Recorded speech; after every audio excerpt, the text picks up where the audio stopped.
As the year draws to a close, large-scale wage demand protests are breaking out again across many regions in China.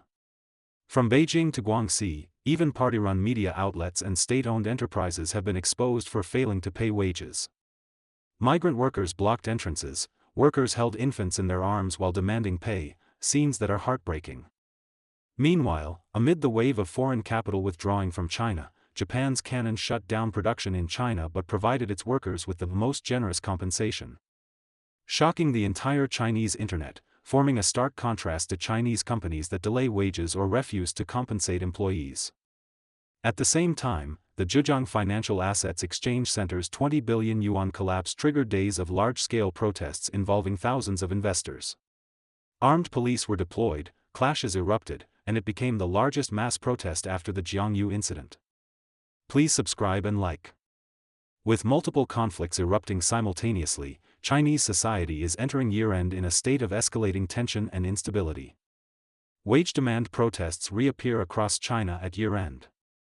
As 2025 approaches its end, wage protests have resurfaced across mainland China since early December. In Beijing, workers from China Railway No. 6 Group demanded their back pay. At the Guangxi Daily newspaper, the official party newspaper of the Guangxi CCP Committee, migrant workers crowded the entrance demanding unpaid wages. At the Qinghai project site of the state-owned China Power Construction Group, workers brought infants wrapped in blankets while demanding compensation. Video footage shows dozens of migrant workers gathered outside the Guangxi Daily office building, with a long line of security guards blocking the entrance and preventing workers from entering. Instead of sending reporters to investigate the issue, the newspaper dispatched guards to stop them. The person filming the video complained, "Guangxi Daily owes migrant workers wages and not only refuses to pay, but also sends guards to block us from entering and solving the problem." Netizens mocked, "This is hilarious, even party media are defaulting on payments." At the Qinghai project of China Power Construction Nuclear Engineering Company, a female worker brought her baby while demanding back pay. The video spread widely online. Numerous viral videos show that the methods of demanding wages have become increasingly desperate: groups of workers kneeling together, workers threatening extreme actions, decoration workers smashing the interiors they had just built, and migrant workers using excavators to flip vehicles at construction sites or destroy their boss's car.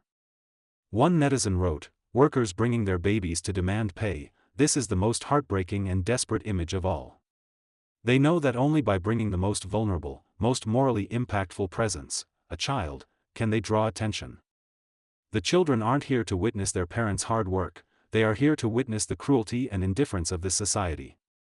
Others commented, "Why is life so hard for everyone this year, and, as the economy worsens, these incidents will only increase." With China's economic collapse, not only private companies but many state-owned enterprises and official institutions have fallen into debt crises. It has become increasingly difficult for migrant workers to secure their wages.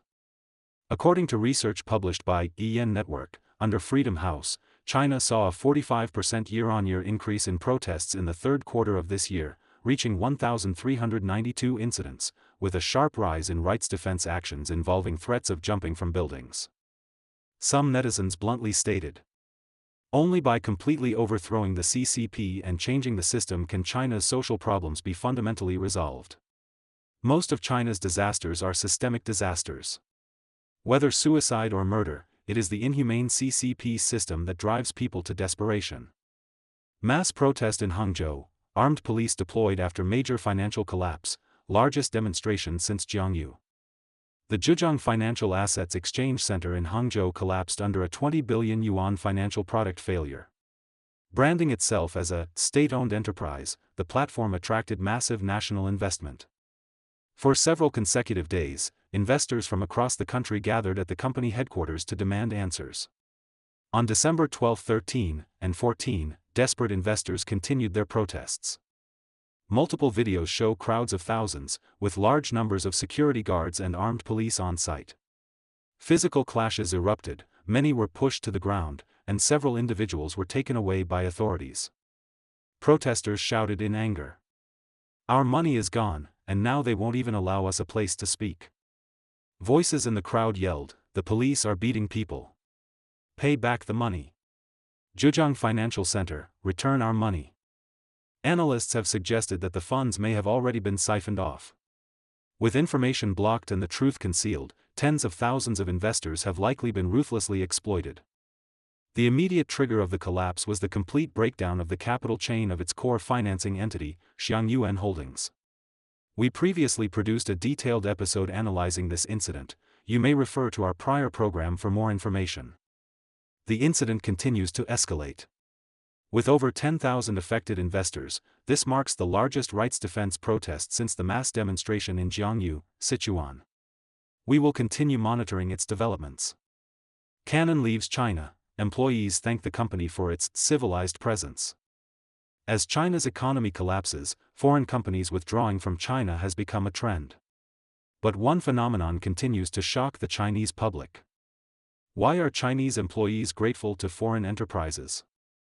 When Canon, China, President Ozawa Hideki prepared to leave the Zhongshan factory, employees spontaneously gathered to bid farewell, with tears flowing across the scene. Ozawa chose the lowest key departure possible, a late-night 10:40 p.m. flight back to Japan, no notice, no farewell email, carrying only a briefcase and a small suitcase.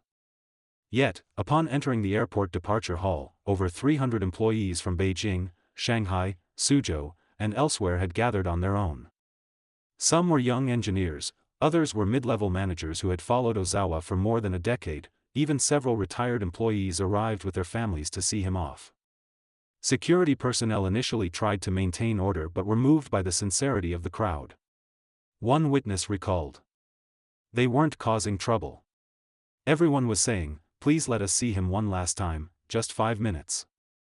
The crowd eventually broke through the invisible barrier, gathering outside the glass wall of the International Departure Hall.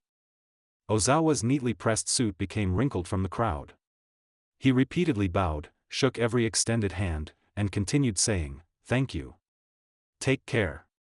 Some employees cried, shouting, "President, please come back and visit us." Ozawa nodded deeply, tears visible behind his glasses. The spontaneous farewell lasted nearly 20 minutes until flight staff were forced to issue repeated boarding reminders. The plane eventually departed 18 minutes late, later described by many Canon employees as the most worthwhile delay ever. Why did Canon employees rush to the airport? It begins with Canon's sole-funded factory in Zhongshan officially shutting down on November 21. The shock came afterward.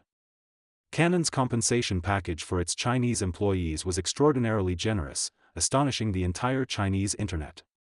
Reports claimed Canon offered a 2.5N+1 compensation formula, where N equals years of service.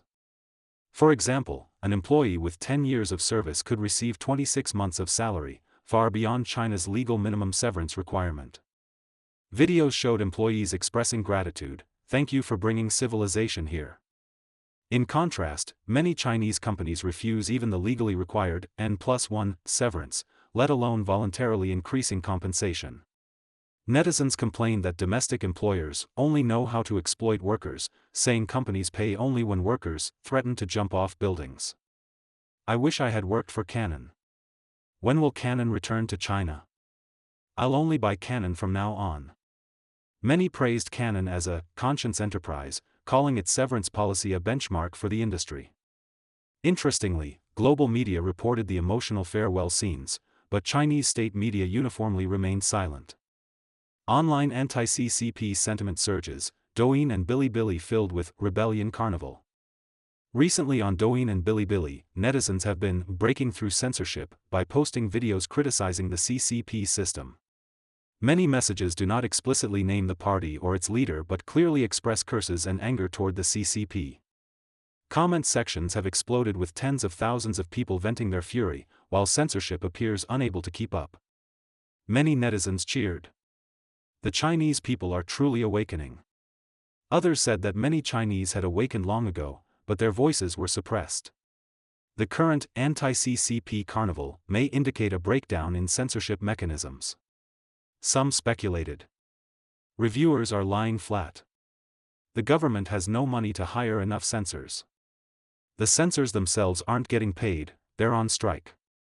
One major, carnival zone, on Douyin and Bilibili is videos related to Meng Wanzhou. In early videos, including her 2021 return to China and her 2024 New Year speech. Comment sections have been flooded with sarcasm. Meng's 2021 arrival video, once filled with state-engineered "Welcome home, hero" comments, is now filled with netizens mocking. Canadian Ms. Meng visits China. After comedian Guo Digang was questioned by authorities, the comment sections of Meng's videos were flooded with the character, a homophone sarcastically referring to maggots, in a cesspit. For years, netizens have called CCP "little pinks" pink maggots. Recently, the character resurged in popularity because of Guo Digang. According to circulating online rumors, Guo Digang was summoned on December 5 due to certain performances at Beijing Exhibition Theater. Clips of his show went viral. One line was widely interpreted as mocking the CCP. "I am a maggot that has slept for 1,000 years. If I ever wake up, I will disgust the whole world." Meng Wanzhou is the daughter of Huawei founder Ren Zhengfei. In 2018, she was detained in Canada for violating U.S. sanctions on Iran. In 2021, the CCP used hostage diplomacy to bring her back and crafted her image as a national hero. But many netizens criticized her for having foreign citizenships and living a luxurious lifestyle, calling her and her father patriotic thieves. Huawei claims to be a private company, but investigations have exposed it as a party-controlled enterprise. With Huawei products repeatedly failing and the government suppressing victims, more Chinese citizens have come to understand the true nature of this so-called national brand. A society near breaking point. With the rapidly deteriorating economy and continuous waves of rights defense protests, China's social unrest and contradictions can no longer be concealed.